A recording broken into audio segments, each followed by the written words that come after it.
Bom dia a todos e a todas. Vamos dar continuidade às nossas ações curriculares de extensão. Eu sou o professor Zanin do curso de Direito. Essa é a primeira turma do curso de Direito e eles já estão no terceiro semestre. Então, a partir de agora, eu vou chamar os membros da mesa. Primeiro, os nossos dois alunos, o Daniel, pode vir compor a mesa, por favor. E também a nossa acadêmica, Ana Carolina, a Carol. Sentem na ponta vocês. Obrigado por terem aceitado compor a mesa. Mais ou menos isso, né? Essa motivação de vocês sábado de manhã é contagiante. E agora, a nossa convidada de hoje, a Aparecida. Chamam de Cida, né? Então, seja muito bem-vinda. Venha falar para nós quem é você e qual a sua experiência. Então, vocês já sabem, de acordo com os nossos convidados anteriores, o procedimento é a nossa convidada fala durante 1 hora, mais ou menos, e depois vocês participam. A prioridade é para os membros da mesa fazerem perguntas e comentários, depois a gente abre para os nossos alunos. Desde já, mais uma vez, obrigado por estar aqui com a gente hoje. Seja muito bem-vindo. Kamé, Minhabede, Tintum e Pitampumbu. Bom dia a todos, bom dia a todas. É com muita alegria que eu recebi o convite para estar aqui nessa manhã com troca de conhecimento. Me chamo Maria Aparecida Apinagé, sou indígena do povo Apinagé. Nós estamos localizados na proximidade de Tocantinópolis, Maurilândia, São Bento, Cachoeirinha, e atualmente somos 3.200 indígenas Apinagé. Um território equivalente a 142 mil hectares. Vou iniciar com um breve histórico sobre o meu povo. Primeiramente, agradecer a oportunidade, né, de participar na mesa com Daniel e Carolina.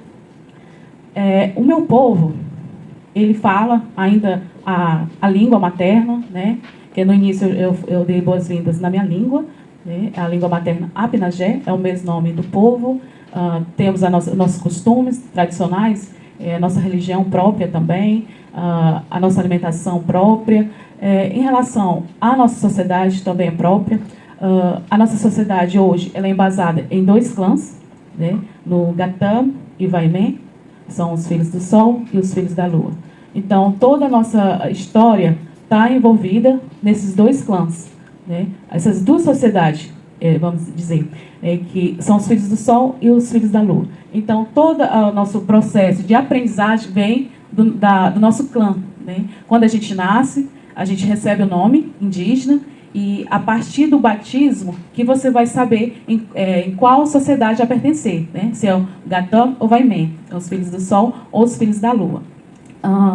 Em relação à nossa religião, também é ligada ao Gatã e Vaimé, né? Porque ela é muito importante, vamos dizer, e essencial para a nossa cultura, porque é dela que a gente conhece a nossa cidadania, a Apinagé, né, os nossos costumes. Então, a pintura corporal nossa também ela está ligada a esses 2 clãs, né? Então, não sei se vocês já observaram, as pinturas, né, o grafismo indígena, ele não é só um grafismo, ele tem uma história, ele está relacionado à nossa identidade, né, cultural, identifica também a nossa sociedade, né, como eu já falei, Vaimé e Gatã.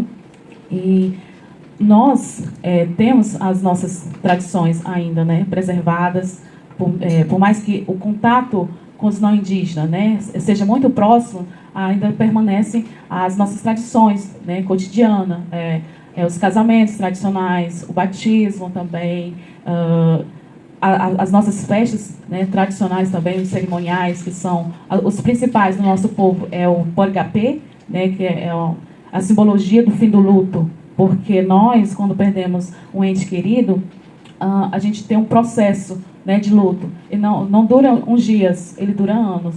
Então, toda a família ela está em luto, né, e aí tem várias cerimônias em relação ao luto, né.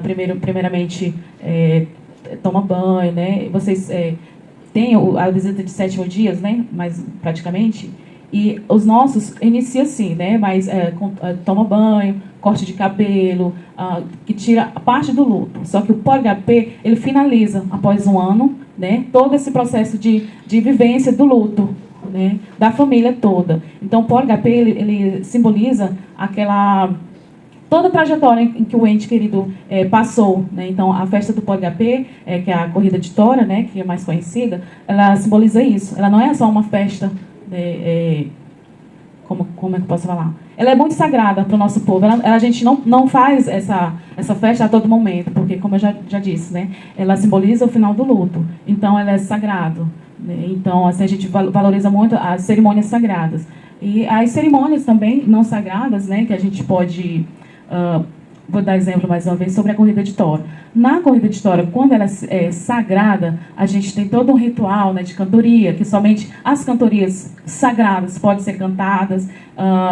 A pintura corporal também é de característica dessa festa, né, sagrada. A tora, ela já é outro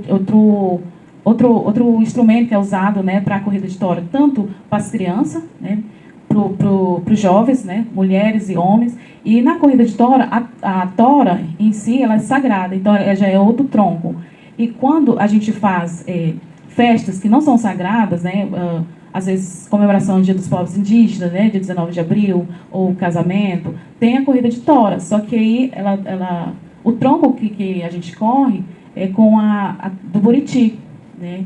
Então, assim, já tem essa diferenciação entre o sagrado e o não sagrado, né? E em relação à nossa alimentação, né, a gente ainda tem o costume de ter o suficiente para o nosso próprio sustento, né? Então, a gente tem a caça, a agricultura, né, que é própria nossa. Então, assim, é tudo próprio para a nossa subsistência, né? A alimentação é baseada nas frutas silvestres, né? nas frutas nativas. Então, ainda é muito baseada também na mandioca, né? Que é a principal alimentação do povo apinagé, né? Que ele usa muito a mandioca, né? Para fazer a farinha que a gente usa, né, no dia a dia. E também temos o chuagupu, né, que é um bolo tradicional do meu povo, que a gente usa nas cerimônias, né, de casamento, na cerimônia de batismo. Então, ela tem um vínculo muito forte com a nossa cultura, né, a mandioca. Então, o chuagupu, que a gente fala, né, que é o bolo grande, é a simbologia de troca, né, de agradecimento. Então, meu povo ele preza muito pelas questões que é ligada à nossa própria cultura, né? Porque a cultura não indígena, ela já adentrou na nossa cultura, né? E a gente tem preservado muito os nossos costumes tradicionais, né? Dentre elas, a língua, né? A gente tem a língua materna, que eu já falei, né? Que é a língua pinagé, e a gente tem um ensinamento para nossas crianças, né? Porque, assim, muitos me perguntam, já nasce falando? Não. A gente tem um processo de aprendizagem, né? Então, as crianças, ela é igual às não indígenas. Tem um processo de aprendizagem, né? Então, a gente ensina primeiro a língua materna. E na escola também é ensinado, né? Do pré, o ensino fundamental 1, né? Todo o ensinamento das crianças, né? Em relação à escola é no ensino bilíngue, né? No ensino fundamental 2 também é ensino bilíngue, né? E ensino médio também o ensino é bilíngue. Foi um grande avanço para nós, povos indígenas, não só no meu povo, mas em todo o Brasil, né, que a lei nos garante que nós, povos indígenas, tenhamos uma educação diferenciada, né? Então, o ensino bilíngue, ele fortalece, né, a nossa língua materna, as nossas tradições também, né, que as nossas tradições são ensinadas nas escolas.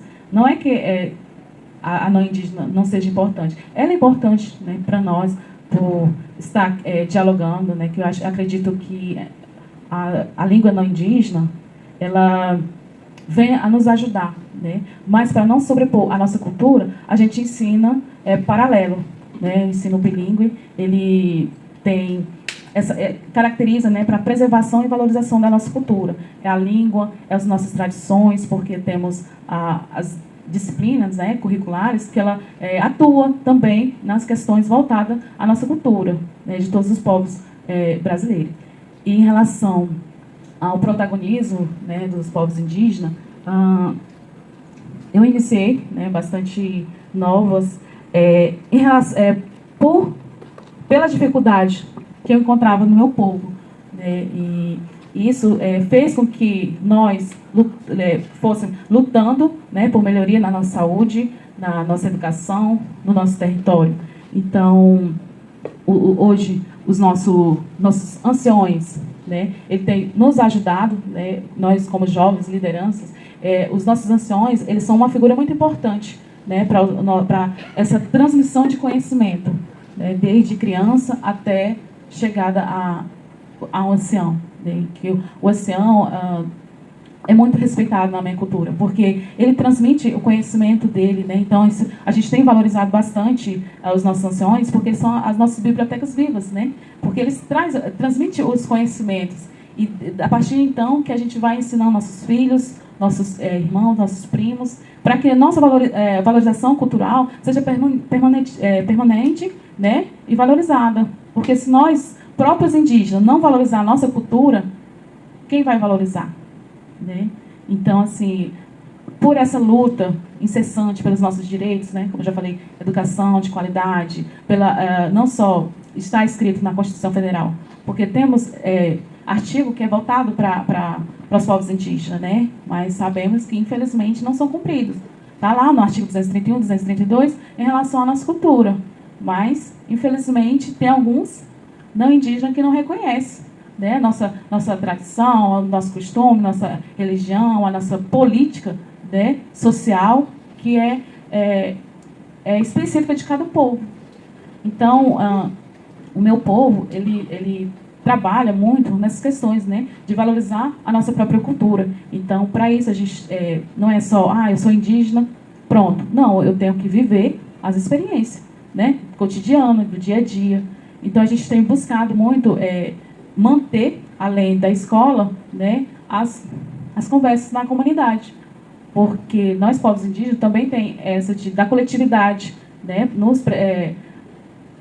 a coletividade, acho que é o princípio maior dos povos indígenas, porque a gente vive em comunidade, né? Tudo nosso é decidido em coletivo, tudo nosso desde um simples assunto dos mais diversos assuntos. Então, tudo é através do coletivo, né? Então, em nome do povo. A coletividade é o princípio maior do povo apinagé, porque daí ele trabalha, né, de forma ampla, né, os princípios gerais do povo apinagé, né, o respeito, como eu falei, aos anciões, porque os anciões, ele traz essa segurança, né, e essa valorização cultural do nosso povo.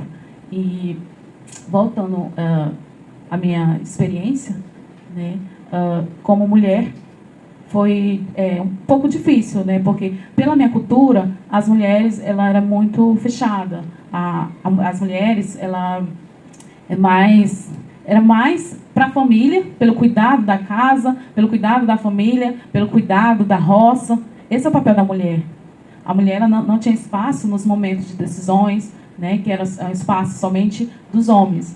E o avanço que a nossa cultura teve para as mulheres foi esse, né, o espaço, porque nós também pensamos de maneira diferente, né, como mulher, né, como cuidado com a família. Então, nós começamos a participar, né, de movimentos e podemos mostrar a nossa capacidade, não só de cuidado com a nossa família, de casa, com a roça, mas sim nos diversos assuntos que são importantes para o nosso povo. Então, a partir daí, houve o acesso à educação, né? Eu saí muito cedo da aldeia, porque não tinha uma escola que hoje temos nas aldeias, né? Então, eu tinha que vir para Tocantinópolis para poder aprender alguma coisa, né? Então, isso tudo foi pensado também, né? A minha vinda para a cidade, né? Para poder vir aprender e retornar. Só que esbarrei em dois preconceitos, né? Tanto na minha cultura, tanto com os não indígenas, né? Infelizmente. Mas estamos hoje, né, aqui. E eu falo assim, nesses dois preconceitos, porque, como eu já falei, né, as mulheres, ela não tinha essa visibilidade dentro do meu povo. Então, o papel da mulher é só ficar dentro de casa cuidando dos filhos. A questão de estudar, obter conhecimento, era mais o papel do homem. Então, quando eu vim para a cidade, eu sofria muito, que não quer ser mais indígena, está esquecendo a cultura, está falando o português, né, vai esquecer a cultura e outros, né? Então, foi difícil falar que estava aqui para adquirir conhecimento e retornar, né? E a vivência também me fortaleceu para que me desse impulso para lutar pelos nossos direitos, né, também. E eu falo, o preconceito que eu sofri na escola é que, infelizmente, até hoje, o ensinamento com as questões culturais dos povos indígenas é a mesma.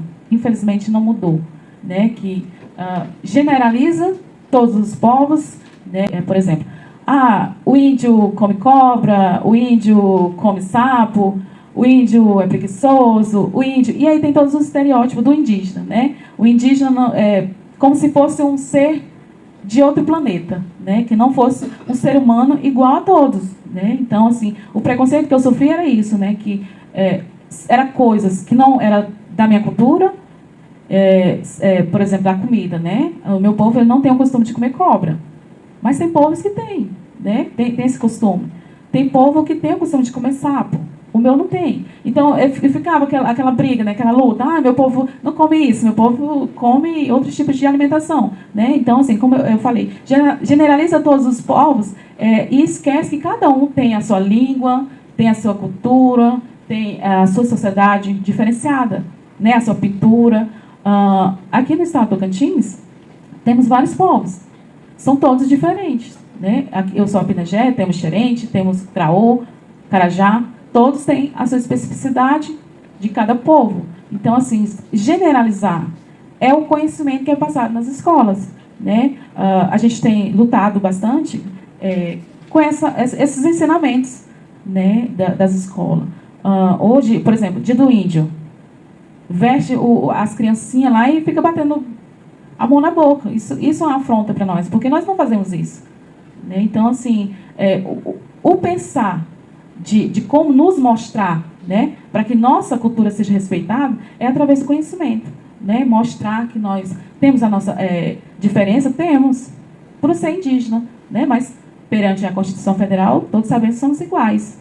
Então, o fato de eu pertencer a um povo não me inferioriza, mas o ensinamento que é dado nas escolas, que as nossas crianças estão aprendendo, é que o índio só fala tupi.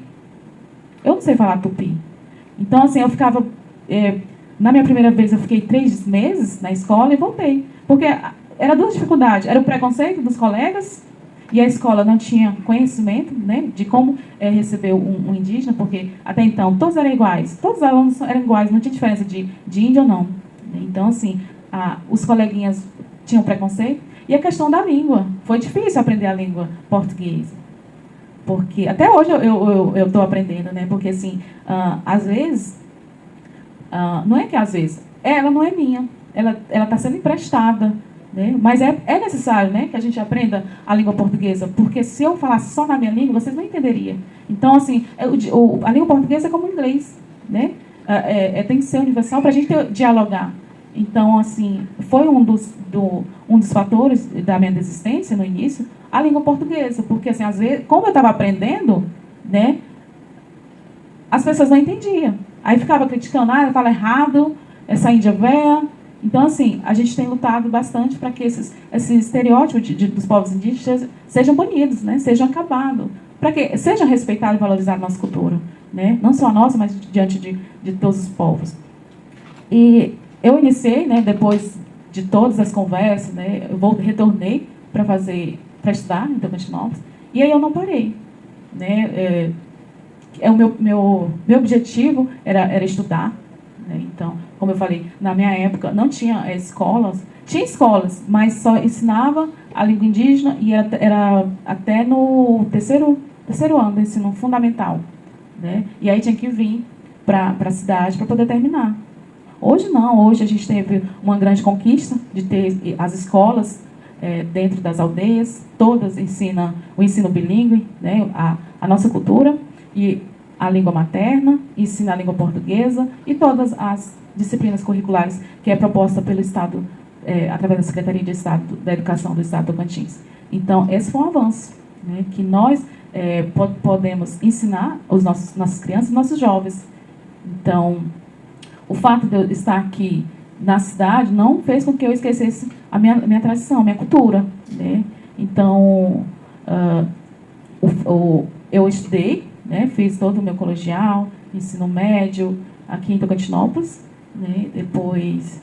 E aí foi ultrapassando as barreiras, né? Os preconceitos diários foram acabando, porque eu já sabia me impor, já sabia... Eu não tinha mais medo, né, de me impor, de falar, não, isso é errado.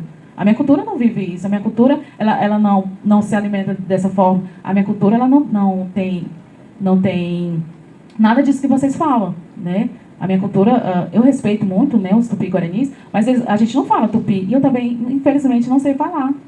Então, assim, essa generalização de que todos os povos são a mesma coisa, né, isso nos inferioriza, né? Falta um pré-julgamento antecipado pelo fato de não conhecer a nossa identidade cultural. Né? Então, desde então, aí quando eu adentrei a universidade, né, eu pensava que por estar mais velha, por estar em outro ambiente, né, que vocês sabem, né, que a universidade é um universo de cultura, é um universo de pensamento. Então, eu entrei na universidade, né, e, para minha grande surpresa, sofri preconceito também, né, nessa universidade. Na universidade não, faculdade, era particular. A minha alegria de estar fazendo curso superior, de voltar para a minha aldeia, formada, com um conhecimento que não era meu, mas que pudesse ajudar o meu povo, no meu primeiro dia de aula foi acabado. Porque eu passei no vestibular, né, como todos, porque não existia, nessa época não tinha o sistema de cotas, né, e passei com igualdade, né, digamos assim, com igualdade de conhecimento entre todos, né, e no primeiro dia eu fui pintada por mostrar a minha cultura, né, por mostrar que eu estava feliz, que tinha uma conquista em frente, e no meu primeiro dia de aula, na entrada do portão, começaram as piadinhas, né, mas eu me mantive firme, né, as piadinhas foram, o que essa louca está fazendo aqui? E aí, entre outros, né? Falando que essas tatuadas que eles podem fazer aqui. E ali não tinha nenhuma tatuagem. Ali era uma pintura corporal. Né? Ela tem uma tradição, ela tinha uma simbologia. Tem uma simbologia para os povos indígenas. Né? A gente não se pinta, eu vou pintar porque eu quero ficar bonito. Não, a gente tem um sentimento e a identidade que a nossa cultura, ela nos ensina através da pintura. Né? Então, na universidade houve esse episódio, né? Mas eu me mantive firme. Né? Eu fiz a minha faculdade, não terminei, né? Porque como era particular, naquela época não tinha ajuda nenhuma, então era só os meus pais me ajudando, então foi dificultoso, né? Então eu acredito que a maioria aqui sabe a dificuldade de você morar num local que você não conhece, que você tem que pagar aluguel, pagar água, energia e ainda faculdade. Então isso tudo colaborou para a minha desistência no curso. Retornei para a aldeia, né? Depois que eu tranquei o curso, né? Era dificultoso para a gente também até conseguir uma bolsa. Né? Então, eu não consegui bolsa, eu retornei para a aldeia. Como eu já tinha conhecimentos, né, de um pouco a mais do meu povo, eu retornei para a aldeia, comecei a me inteirar nos movimentos indígenas, né? Porque assim, a gente aprende muito nos movimentos, porque é lá que a gente vai brigar pela a melhoria da saúde, é nos movimentos indígenas que a gente briga pela educação de qualidade e os nossos direitos também, né, que está lá na Constituição, mas infelizmente eles não são valorizados, né, só estão lá na Constituição. É nós que temos que ser protagonistas para que nós possamos levar ao conhecimento das autoridades. Então, eu participei de muitos movimentos indígenas, né, a nível de estado, a nível local e a nível nacional também, né? Todos voltados para os povos indígenas, né? Eram capacitações referente aos nossos anseios, né? Que é a melhoria de qualidade para o nosso povo. Então, eu voltei e fiquei no meu povo, a gente lutou junto, né? E depois surgiu, na Universidade Federal do Tocantins, um projeto, né? Que era o sistema de cotas. Já existia em algumas universidades o sistema de cotas, só que alguns cursos, né? E a Universidade Federal do Tocantins, ela foi pioneira no sistema de cotas, porque ela não estipulou alguns cursos, ela estipulou todos os cursos da universidade, né? Então, eu vi a oportunidade, né, nesse projeto, né, da universidade, e aí onde eu fui fazer novamente. Nesse momento, eu não concorria com os não indígenas, né? Eu já concorri somente com os indígenas, né? Então, era um projeto que não sabia se ia dar certo, mas eles fizeram com muita garra, com muita luta, mas ele não surgiu, vamos fazer sistema de cotas. Não, o sistema de cotas, ele surgiu das nossas reivindicações, né? Dos povos indígenas, das lideranças indígenas, né? Dos caciques, de estar promovendo uma igualdade, né, para todos. Sabemos que não existe essa igualdade, né? Então, o sistema de cota foi dessa reivindicação, principalmente dos professores indígenas, né, do estado do Tocantins.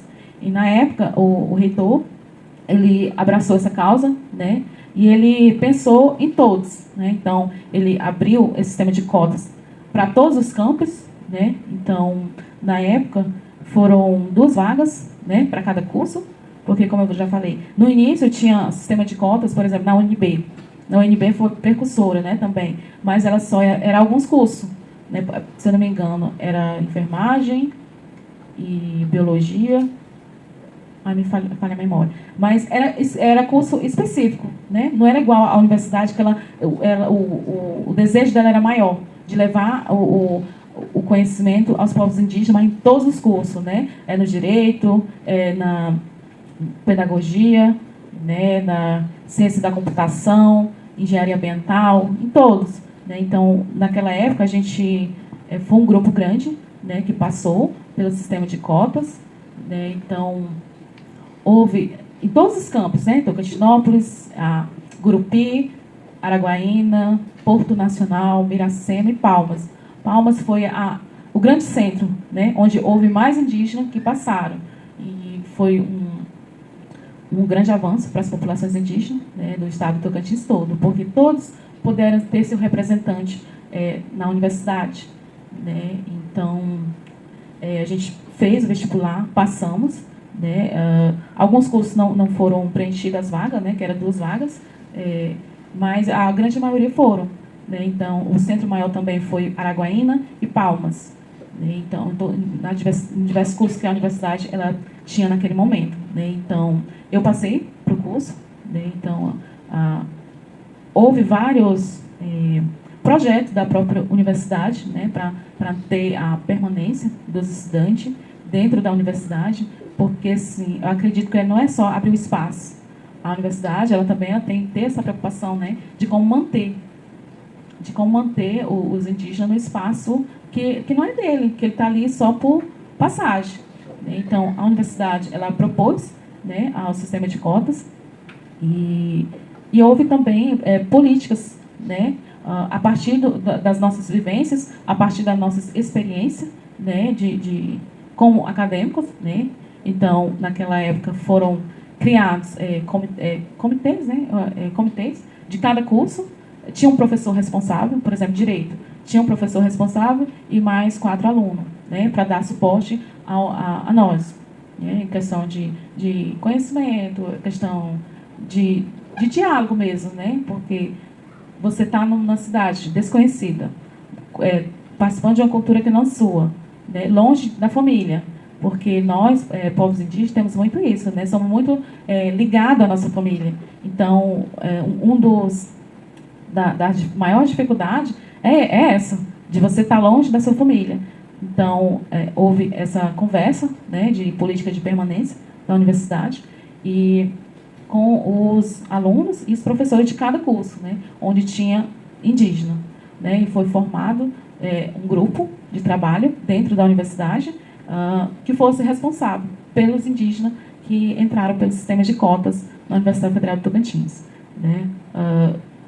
Houve avanço, né, mas também houve bastante percalços, né, entre nós, porque, primeiro, a gente tinha ajuda da universidade, porque ela abriu as portas, né, para a gente estudar lá, só que houve outros impasses, né, de permanência mesmo, local de moradia, né, a gente não tinha moradia, aí depois houve convênio entre o UFT, Estado e FUNAI, na época, né, para abrigar os indígenas. Então, essa dificuldade de moradia também levou muitos a desistirem, né, além da saudade da família, porque muitos falavam assim, mas saudade da família, você vai lá no final de semana e acaba a saudade. Não, para nós, a gente já tem um sentimento que é mais, eu não sei explicar, é muito íntima essa nossa relação, é muito ligado, o indígena, ele adoece, só pela saudade, né? Você pode viajar para Brasília, né, para São Paulo e outros lugares, passar anos e anos e você não vê a sua família. E o indígena não, o indígena, se ele ficar muito tempo sem contato com a família, ele adoece. Então, essa também foi uma das grandes desistências dos indígenas, a saudade da família, né? E outra foi a moradia. Mas a universidade, ela teve propostas, né, de auxílios, de nos auxiliar na questão da moradia, né? Depois conseguiram uma casa somente para os estudantes indígenas, né? Como eu falei, naquela época tinha casa do estudante, né? Só que como forma acho que proteção, né? Eles nos separaram para colocar em uma casa só para os indígenas, né? Porque era mais fácil, né? A convivência com os não indígenas, de que só com indígena, né? A gente estava só com indígena, era mais fácil o contato, né? Porque assim, por mais que sejam povos diferentes, mas a gente tinha afinidade por ser indígena, né? Então era mais fácil. E houve uma desistência muito grande, né, dos cursos, mas também teve avanço, né? Foi um projeto que foi criticado bastante, né, pelos universitários, de estar falando, só os indígenas que querem bolsa, só os indígenas que têm privilégio, só os indígenas que têm estágio. Então, assim, a maneira da universidade nos ajudar foi dessa forma, dando estágio para que a gente pudesse nos manter. Então, a prioridade de estágio dentro da universidade foi a maneira de manter os estudantes, principalmente em Palmas, né, porque Palmas, por ser capital, é uma cidade que o custo-benefício é muito grande. Então, a universidade ela propôs estágio, né, um programa de estágio para os indígenas em cada curso, né. Eu fui uma das que foram selecionadas, né, fui a primeira indígena a trabalhar na universidade, né, como estagiária, né. Eu trabalhei na Procuradoria Federal Especializada da UFT, né, na época, e essa preocupação da universidade com o atendimento que ela estava ofertando com os povos indígenas foi muito grande, né? Então, assim, houve crítica, né, da parte acadêmica, de que a universidade só queria saber dos indígenas, que a universidade estava ficando só com indígena, e mais uma vez foi preconceituosa, né? Porque assim, ela estava nos ajudando. Até hoje a universidade ela ajuda, né, através do sistema de cotas, porque o sistema de cotas não é eu vou fazer o sistema de cotas e pronto. Não, o sistema de cotas ela vem pagar fazer com que a gente nos fortaleça, né, que nós, povos indígenas, podemos ter o acesso ao conhecimento da universidade, né.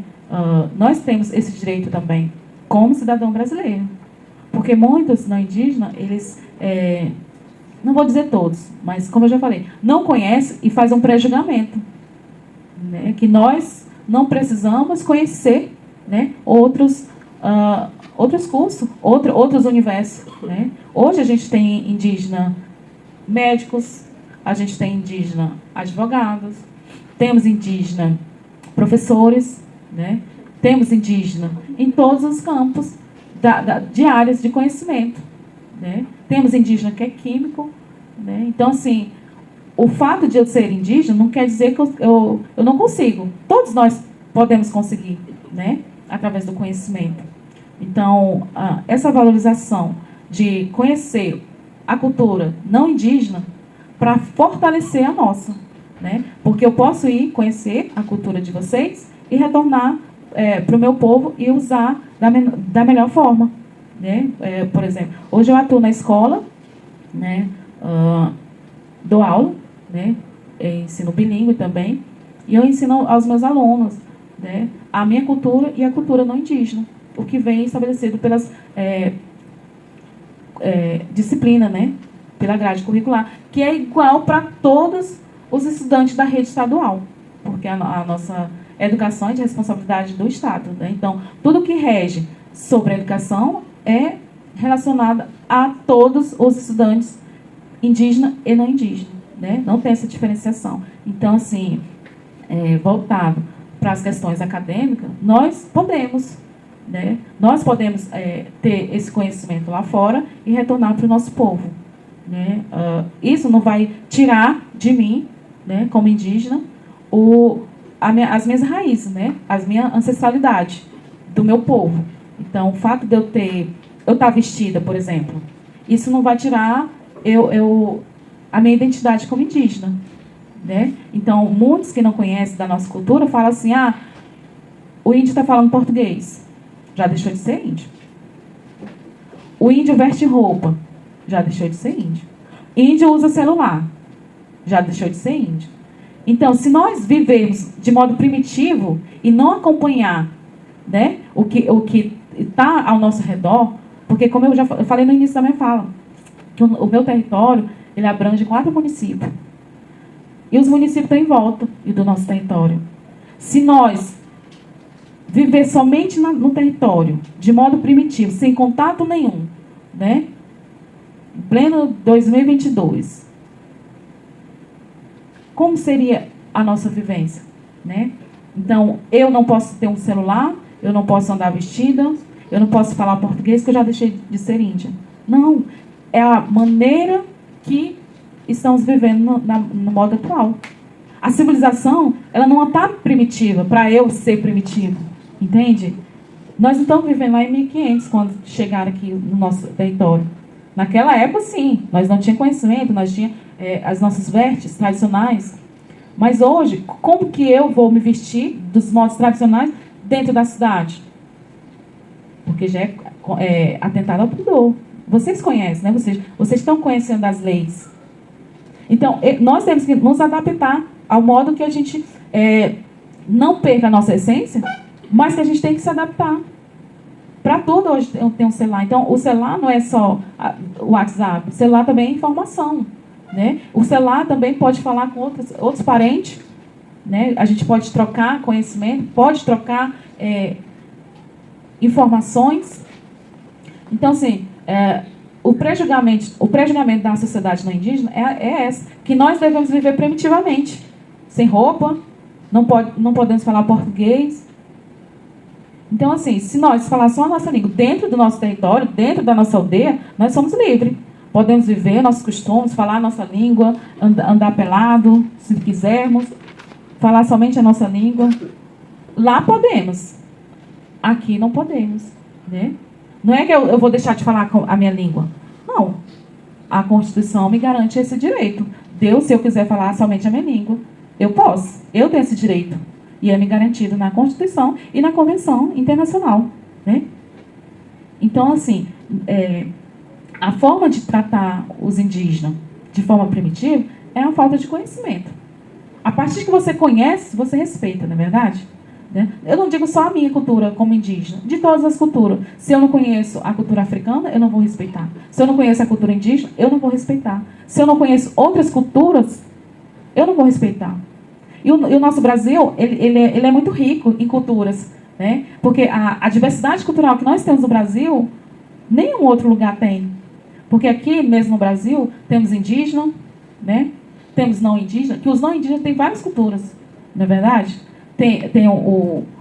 Aqui nós temos regiões. O Sul, ele tem a cultura dele. O Sudeste tem a cultura deles, né? O Nordeste tem a cultura deles. Então, tem várias culturas. Então, se eu não conheço, eu vou usar pejorativo, né? Eu vou estar mais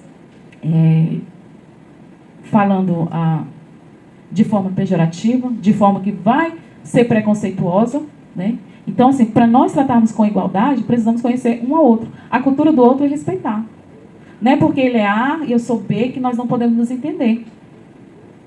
Porque os nossos diálogos, ele pode ser diferenciado, né? Você pode ter um pensamento seu, e é válido. Você pode ter um pensamento dos povos indígenas, que é válido. Mas vamos conhecer primeiramente a cultura dos povos, de todos os povos, não só indígena, né?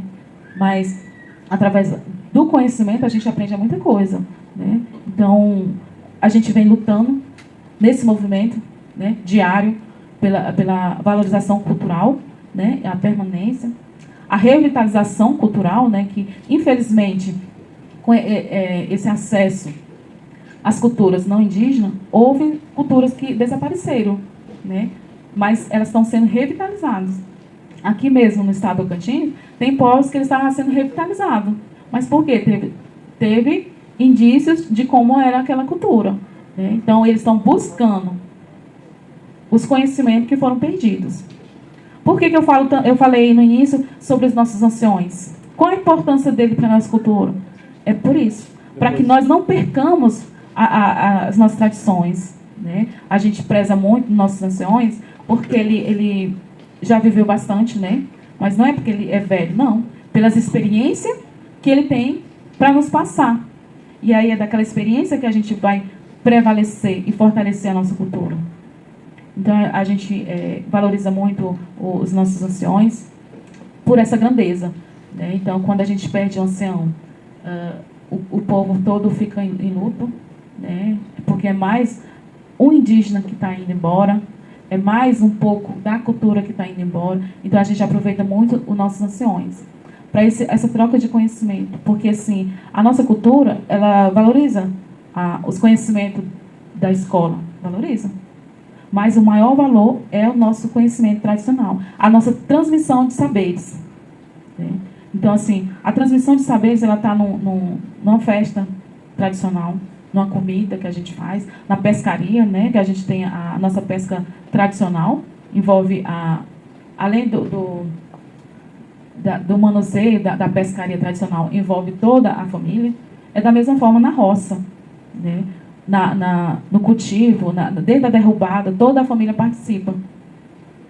Então, assim, a família sempre ela está muito ligada aos costumes e tradições do meu povo, né? Porque é a maneira de você estar transmitindo os conhecimentos. É a maneira que você repassa o conhecimento da língua. A criança, às vezes, ela está brincando, mas ela está aprendendo, né? Então, a criança tem a fase dela, né, de aprendizado. Também, dentro da nossa cultura, temos as fases de iniciação, né? Que a cultura não indígena não tem isso, né? É criança e adulto. Criança, adolescente e adulto. Né? As nossas iniciações, né? Então, é o preparo daquela criança para a vida. O nosso povo, ele trabalha muito isso, né? Preparar a criança para a vida. Porque ele vai estar se inserindo na sociedade, ele vai saber como se identificar na sociedade Apenagé, né? Ele vai ter o conhecimento para respeitar e valorizar. Todo esse conhecimento é passado, é transmitido para as crianças, né? Desde do furo da orelha, né? Que a grande maioria dos meninos, né? Muitos criticam esse fato de você furar a orelha, né? Que é uma judiação, que é uma forma dolorosa de ensinar, mas quando o menino ele tem aquele comprometimento, né? Que você tem que ter comprometimento para toda a vida. Ele tem a iniciação, mas é para toda a vida. É igual as meninas também. As meninas têm a iniciação, têm a reclusão, né? Então, é o momento de reclusão, é o momento que ela vai ser ensinada pelos anciãos, né? Pela família. E outra coisa, a nossa cultura, ela é muito paralelo, né? A questão dos ensinamentos. Explicar um pouquinho aqui. Por exemplo, o meu filho, eu não tenho o poder sobre ele, né? É igual vocês. Quem tem autoridade, eu que sou mãe, eu que sou pai, né? Não, na minha cultura é assim. Quem é de responsabilidade, os filhos é de responsabilidade das NAN, né? Então, assim, esse papel é muito forte dentro da nossa cultura. Eu vou dar um exemplo. Por exemplo, se o meu filho, ele fazer alguma coisa e eu brigar com ele, aí já tem todo um processo de... Porque as NAN dele que vai pedir é como se fosse um pagamento, mas não é um pagamento em si, eu vou dar dinheiro para elas, não. Ela vai lá, vai me aconselhar, né? Pelo fato de eu estar agindo com meu filho daquela forma. Aí muitos falam assim, vocês não brigam com os filhos de vocês? Não, a gente briga. Só que assim, é diferenciado, né? Então, as NAN, né, as madrinhas, os padrinhos, é que tem essa responsabilidade.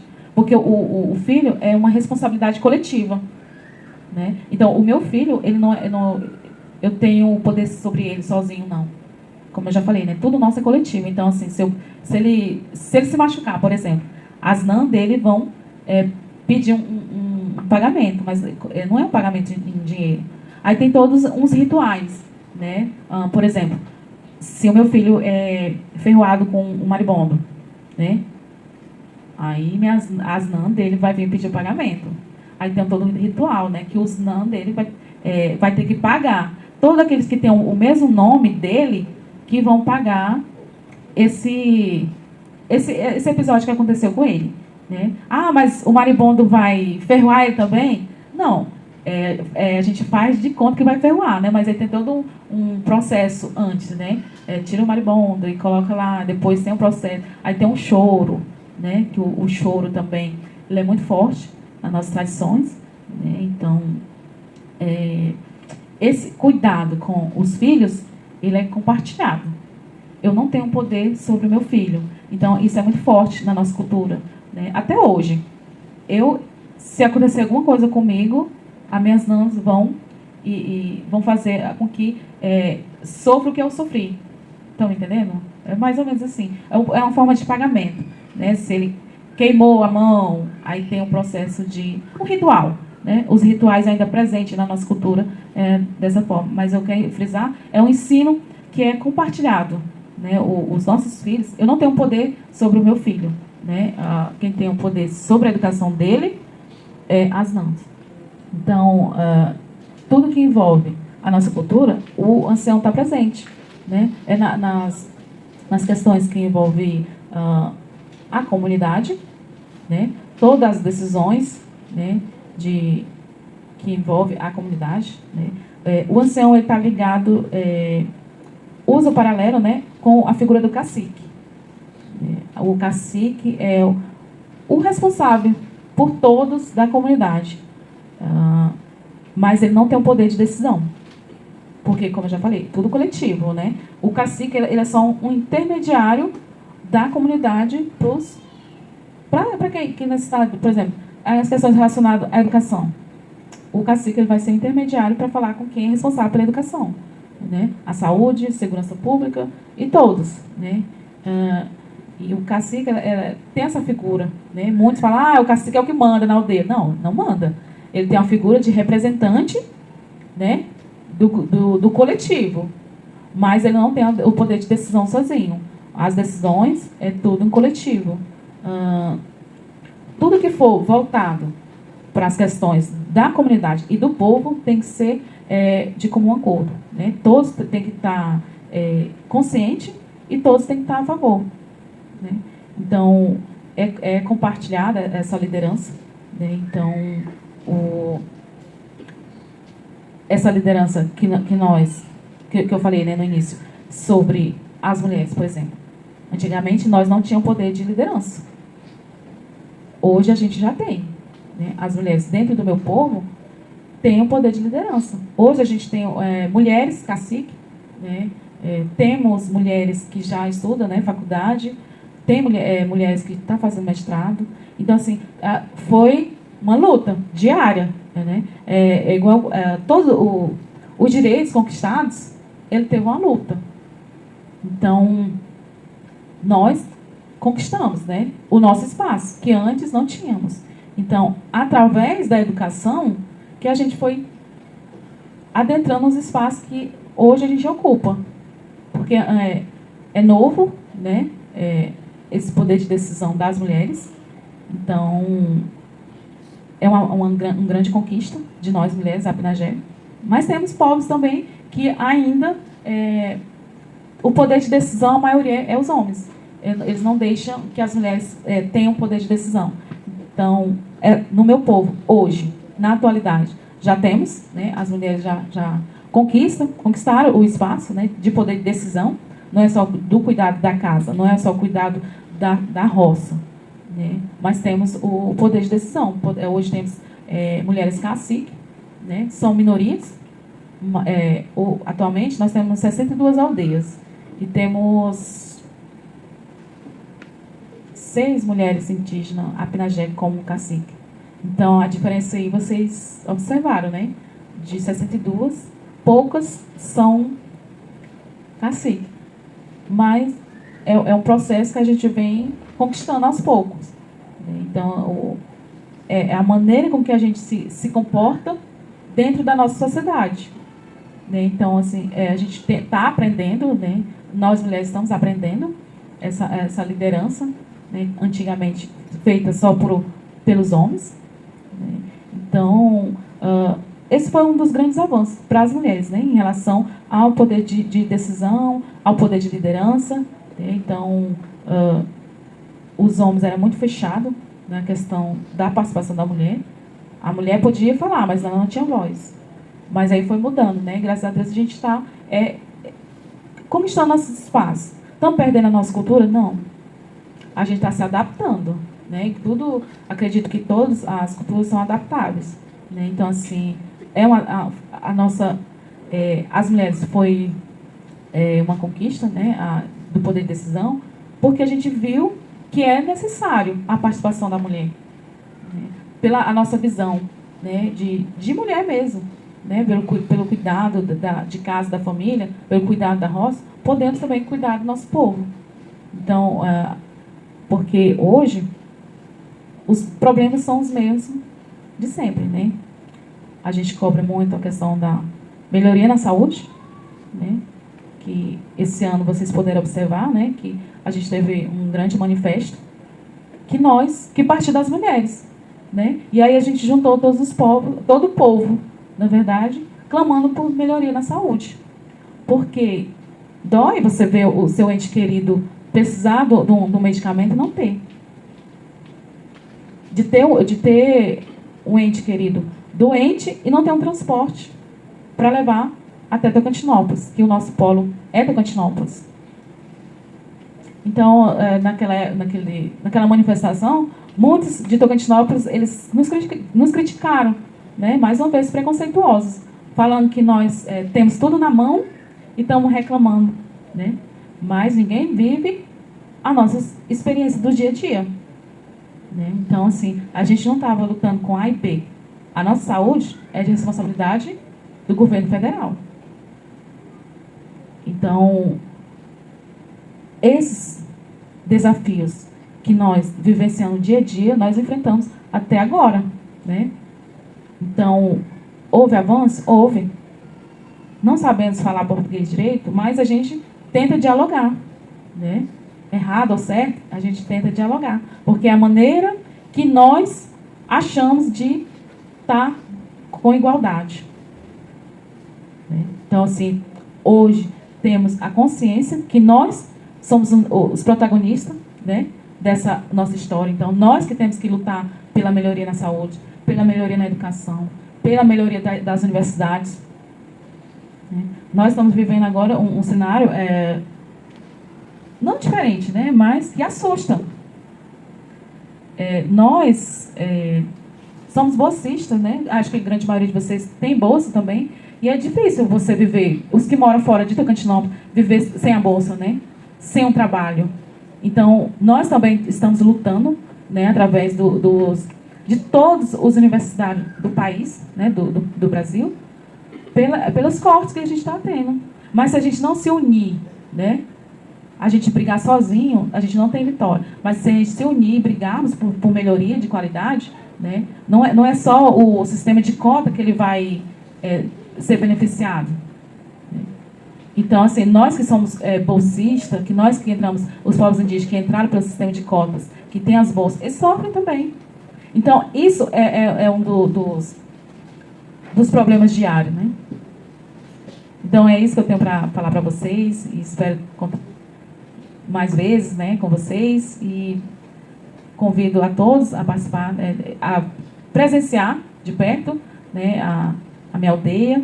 Eu moro na aldeia Botica, próximo aqui do Tocantinópolis, né, são 36 quilômetros, e todos convidados, né, e foi um grande prazer estar aqui nessa manhã, trazendo um pouco da minha cultura e experiência para vocês, né, que o direito não é fácil. Eu falei lá no início, eu fiz direito, mas eu não concluí, né, mas pretendo concluir também. Eu parei no 8º período de direito, mas hoje eu também estou na Universidade Federal de Goiás, fazendo educação intercultural, e esse ano me formo. Então, assim, mas eu não esqueci o direito, né, porque direito é a minha paixão. Por todos o que eu contei aqui, né, por todos os desafios que a gente encontra diário. Então, o direito é a chave para todas essas questões, né? Porque se nós conhecemos nosso direito, a gente vai em busca. Então, muito obrigada pela compreensão e paciência de vocês.